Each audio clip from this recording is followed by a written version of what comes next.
नमस्कार मेरे प्यारे साथियों। दोस्तों आज मैं आपके लिए लेकर आया हूँ साइंस के 50 महत्वपूर्ण प्रश्नों को जो आपके आने वाले एग्ज़ाम के लिए बहुत इंपॉर्टेंट होगा दोस्तों। ठीक है, जैसे कि बिहार पुलिस का जो एग्ज़ाम आने वाला है 18 तारीख को, 21 तारीख को, जो 28 तारीख को जब एग्ज़ाम होगा दोस्तों, उसमें बहुत उपयोगी होगा दोस्तों। चलिए शुरू करते हैं सबसे पहला सवाल से।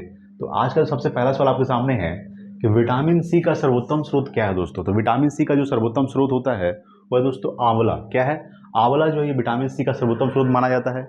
विटामिन सी की कमी से कौन सा रोग होता है दोस्तों? विटामिन सी की कमी से अस्कर्वी रोग होता है। ठीक है, विटामिन सी का जो रासायनिक नाम होता है एस्कॉर्बिक एसिड होता है। क्या होता है? एस्कॉर्बिक एसिड विटामिन सी का रासायनिक नाम होता है दोस्तों। ठीक है, याद रखिएगा। विटामिन का खोज किसने किया था दोस्तों? फंक ने किया था विटामिन का खोज। ये भी थोड़ा सा ध्यान रखना है। चलिए अगला दोस्तों, अगला आपके सामने है, नेक्स्ट है, भोपाल गैस कांड में किस गैस का रिसाव हुआ था दोस्तों? याद रखिएगा कि भोपाल गैस कांड में जो गैस का रिसाव हुआ था उसका नाम है मिथाइल आइसोसाइनेट। क्या है दोस्तों?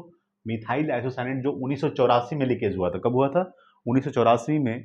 ठीक है, भोपाल गैस कांड हुआ था जिसका नाम है, गैस का जो रिसाव हुआ था उसका नाम है मिथाइल आइसोसाइनेट। ठीक है, ध्यान रखना है दोस्तों, ये कब हुआ था? 1984। नेक्स्ट है दोस्तों आपके सामने 3 नंबर सवाल है, हीमोग्लोबिन में कौन सा तत्व पाया जाता है दोस्तों? याद रखिएगा, हीमोग्लोबिन में पाया जाता है लोहा। क्या पाया जाता है दोस्तों? लोहा जो पाया जाता है वो हीमोग्लोबिन में पाया जाता है। इसका जो संकेत होता है दोस्तों Fe होता है। क्या होता है? Fe। इसका परमाणु संख्या कितना होता है? 26। याद रखिएगा, Fe परमाणु संख्या 26 होता है लोहा का। और हीमोग्लोबिन में कौन सा तत्व पाया जाता है? तो लोहा पाया जाता है। ठीक है, ध्यान रखना है। अगला दोस्तों 4 नंबर सवाल, कि लार में पाए जाने वाला एंजाइम है वह दोस्तों टाइलिन। क्या है? टाइलिन जो है लार में पाया जाने वाला एंजाइम है, आपको ध्यान रखना है। ठीक है, नेक्स्ट है 5 नंबर, कि जठर रस में पाया जाता है। क्या पाया जाता है?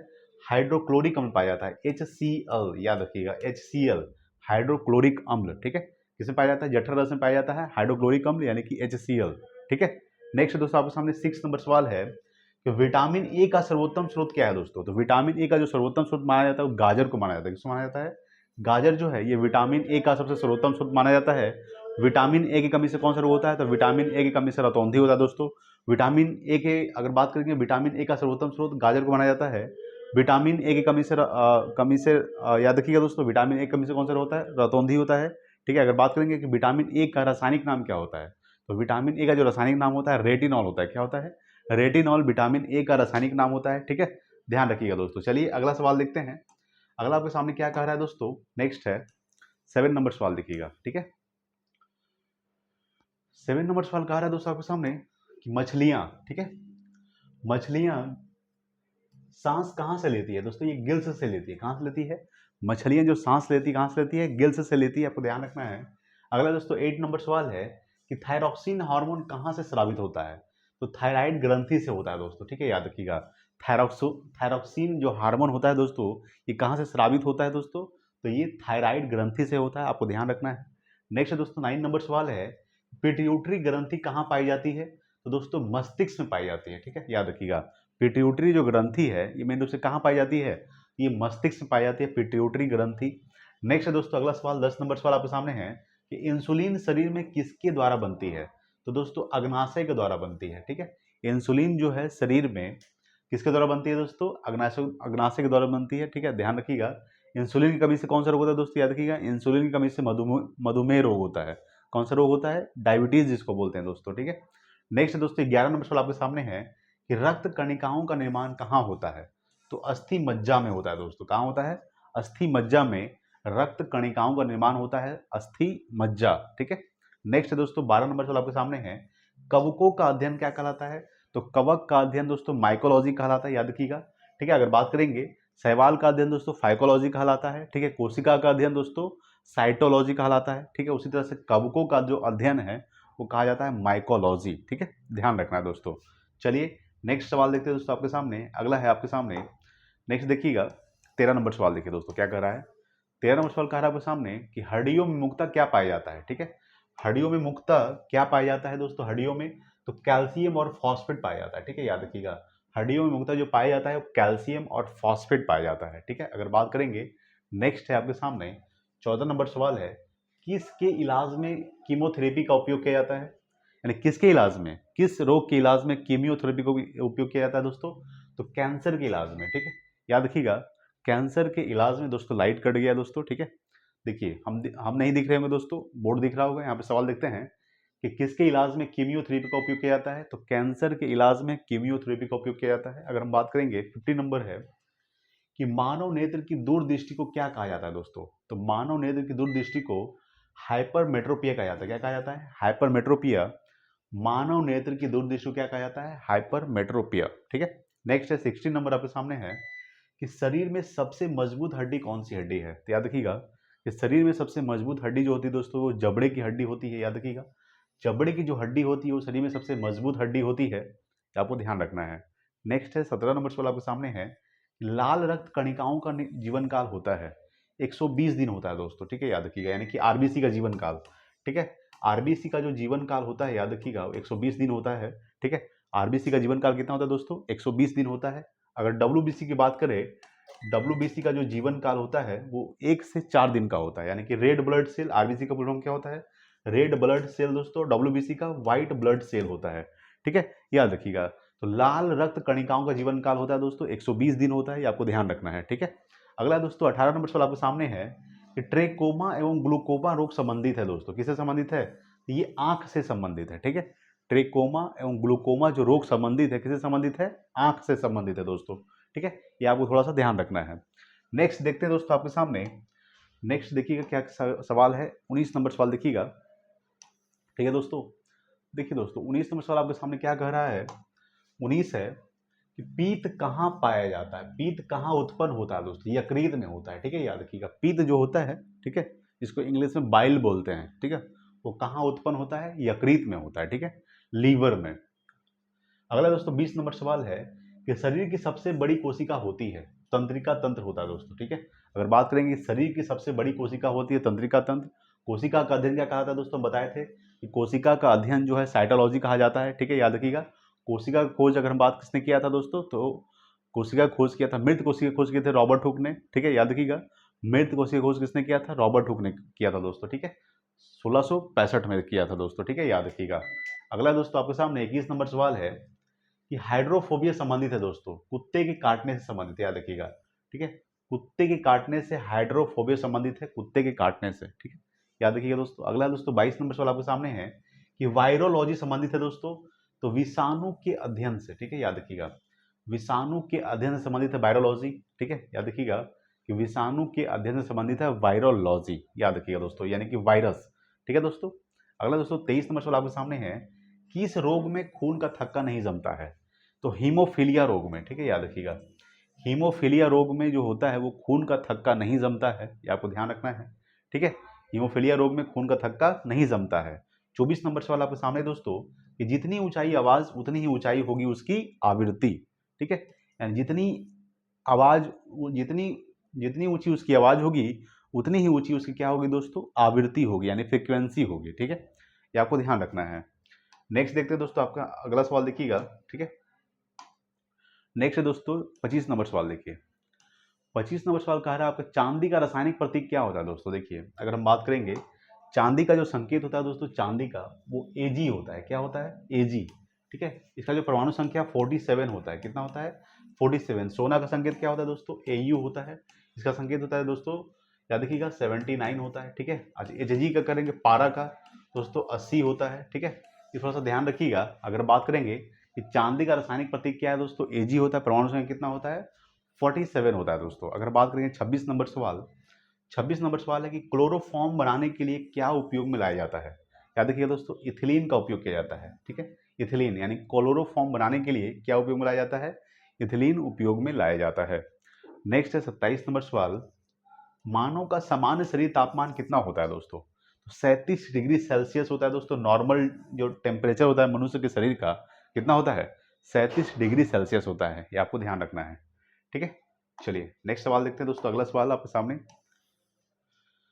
28 नंबर सवाल देखिए क्या कर आपके सामने। 28 नंबर सवाल है आपके सामने, देखिएगा कि हवा में ध्वनि का वेग कितना होता है? तो 332 मीटर प्रति सेकंड होता है दोस्तों। ठीक है, याद रखिएगा, हवा में जो ध्वनि का वेग होता है कितना होता है? 332 मीटर प्रति सेकंड। ठीक है दोस्तों, याद रखिएगा। प्रकाश का वेग कितना होता है दोस्तों? 3 पॉइंट, अगर बात करेंगे 3 गुने 10 पावर 8, 3 गुने 10 पावर 8 मीटर पर सेकंड होता है दोस्तों। ठीक है, याद रखिएगा, 3 गुने 10 टू द पावर 8 मीटर पर सेकंड ये प्रकाश का वेग होता है, ये आपको ध्यान रखना है। और हवा में ध्वनि का वेग कितना होता है? 332 मीटर पर सेकंड। 29 नंबर सवाल आपके सामने है, विद्युत प्रतिरोध मापा जाता है दोस्तों, ओम में मापा जाता है। विद्युत का जो प्रतिरोध है जो किसमें मापा जाता है, ओम में मापा जाता है। 30 नंबर सवाल है कि कौन मानव शरीर में सर्वाधिक कोलेस्ट्रॉल बनाने का वाला स्थान है, यकृत दोस्तों। ठीक है, देखिए मानव शरीर में सर्वाधिक कोलेस्ट्रॉल बनाने वाला स्थान कौन सा है दोस्तों, यकृत है। यकृत में ही सबसे ज्यादा कोलेस्ट्रॉल बनता है, जिसको इंग्लिश में क्या बोलते हैं, लीवर। क्या बोलते हैं दोस्तों, लीवर।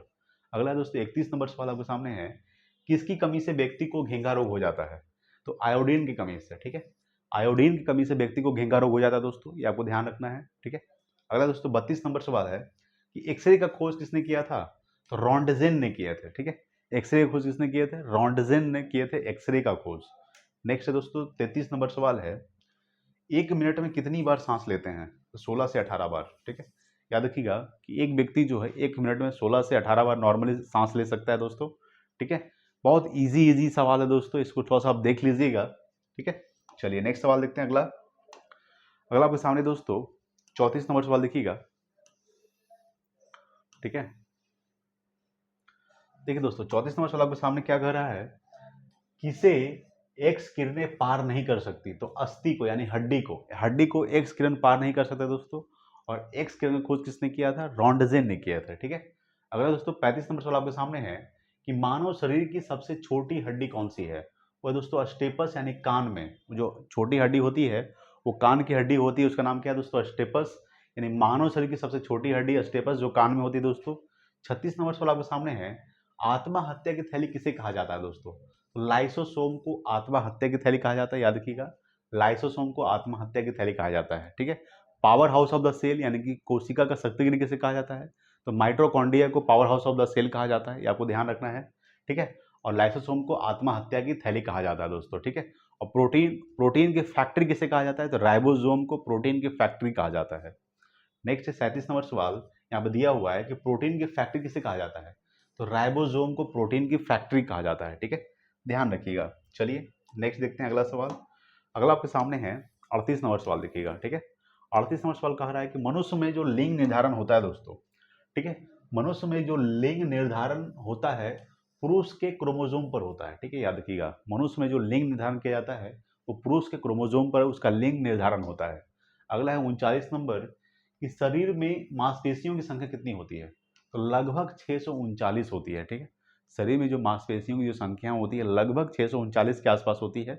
ठीक है, अगला दोस्तों 40 नंबर सवाल आपके सामने है कि शरीर का सबसे कठोर तत्व है दोस्तों एनामेल।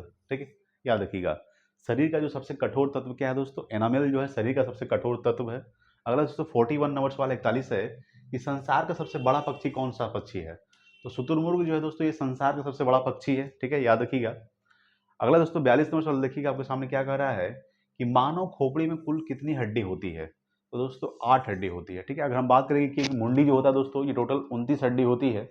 एक हमारा जो मुंडी है टोटल इसमें 29 हड्डियां होती है। खोपड़ी में 8 हड्डी होती है दोस्तों, फेस में 14 हड्डी होती है और दोनों कान मिलाकर 6 हड्डी होती है, तो टोटल 28 हो गया दोस्तों। एक और हड्डी होता है। ठीक है, तो टोटल हमारे जो ये गर्दन है पूरा ऊपर ऊपर से नीचे से ऊपर तक टोटल 29 हड्डियां होती है। सिर्फ खोपड़ी में 8 हड्डी होती है, फेस में 14 होता है, 3 इधर दोस्तों 6 हड्डी होती है। ठीक है, एक और हड्डी होता है। 43 नंबर सवाल है कि संसार का सबसे छोटा पुष्प है दोस्तों बुल्फिया। बुल्फिया जो है दोस्तों ये संसार का सबसे छोटा पुष्प है यानी कि फूल है। ठीक है, चलिए अगला सवाल देखते हैं आपके सामने। अगला आपके सामने दोस्तों 44 नंबर सवाल देखिएगा। ठीक है, 44 नंबर सवाल कह रहा है कि प्रकाश संश्लेषण की क्रिया, ठीक है, प्रकाश संश्लेषण की क्रिया में ऑक्सीजन कहाँ से मिलता है दोस्तों, वो जल से मिलता है। ठीक है, जब प्रकाश संश्लेषण की क्रिया होती है फोटोसिंथेसिस, ठीक है, तो जो ऑक्सीजन मिलता है वो जल से मिलता है। कहाँ से मिलता है, जल से। 45 है कि प्रकाश संश्लेषण के लिए आवश्यक गैस है कार्बन डाइऑक्साइड, ठीक है, CO2, कार्बन डाइऑक्साइड CO2। ठीक है, प्रकाश संश्लेषण के लिए आवश्यक गैस कौन सा दोस्तों, CO2 यानी कार्बन डाइऑक्साइड। नेक्स्ट है 46 नंबर, यूरिया अधिकतम मात्रा में पाई जाती है, मूत्र में पाया जाता है दोस्तों। तो यूरिया जो पाया जाता है अधिकतम मात्रा में किसमें पाया जाता है, मूत्र में पाया जाता है। अगर बात करेंगे यूरिया का जो रासायनिक सूत्र होता है दोस्तों NH2CONH2 होता है, NH2CONH2 ये रासायनिक सूत्र होता है यूरिया का, ये आपको ध्यान रखना है। ठीक है, यूरिया का रासायनिक सूत्र क्या होता है, NH2CONH2। ठीक है, अगर बात करेंगे दोस्तों, ठीक है, देखिएगा 47 नंबर सवाल आपके सामने है कि दूध में उपस्थित प्रोटीन होता है, केसिन, ठीक है। दूध में जो उपस्थित प्रोटीन होता है दोस्तों केसिन होता है। कौन सा विटामिन दूध में नहीं पाया जाता है? तो विटामिन सी जो है वो दूध में नहीं पाया जाता है, आपको ध्यान रखना है कि विटामिन सी दूध में नहीं पाया जाता है, ठीक है। अगला देखिएगा 48 नंबर सवाल आपके सामने है कि मानव मूत्र में कौन सा विटामिन उत्सर्जित होता है दोस्तों? तो विटामिन सी होता है, ठीक है। विटामिन सी जो होता है ये मानव मूत्र में उत्सर्जित होता है। जो हमारा मूत्र होता है मानव मूत्र का, उसमें विटामिन सी उपस्थित रहता है दोस्तों। विटामिन सी का रसायन नाम क्या होता है? एस्कॉर्बिक एसिड होता है, ठीक है। विटामिन सी का रसायन नाम, विटामिन सी के कमी से अस्कर्वी रोग होता है दोस्तों। अगर बात करेंगे विटामिन सी का सबसे सर्वोत्तम स्रोत क्या है, तो वो है दोस्तों आंवला, ठीक है, ध्यान रखना है। 49 नंबर सवाल देखिएगा क्या कर आपके सामने, ठीक है। देखिए दोस्तों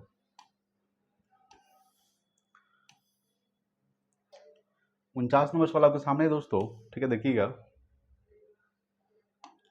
देखिए मेढक, ठीक है। मेढक के हृदय में कितने भाग होते हैं दोस्तों? तो 3 भाग होते हैं, याद रखिएगा। मेढक के हृदय में कितने भाग होते हैं? 3। और आज का लास्ट सवाल दोस्तों 50 नंबर से वो सवाल है कि मानव शरीर का महत्वपूर्ण ग्रंथि कौन सी है? वो दोस्तों पिट्यूटरी ग्रंथि।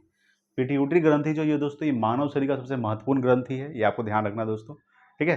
दोस्तों हमने टोटल 50 सवालों को डिस्कस कर लिया है दोस्तों, ठीक है। अगर वीडियो अच्छा लगा प्लीज़ लाइक कीजिएगा दोस्तों, और इसमें अगर कुछ सुधार करनी है प्लीज़ कमेंट करके बताइएगा क्या इसमें सुधार करनी है, ठीक है दोस्तों। तो दोस्तों आज के लिए इतना ही, मिलते हैं अगले वीडियो में, तब तक के लिए जय हिंद, वंदे मातरम।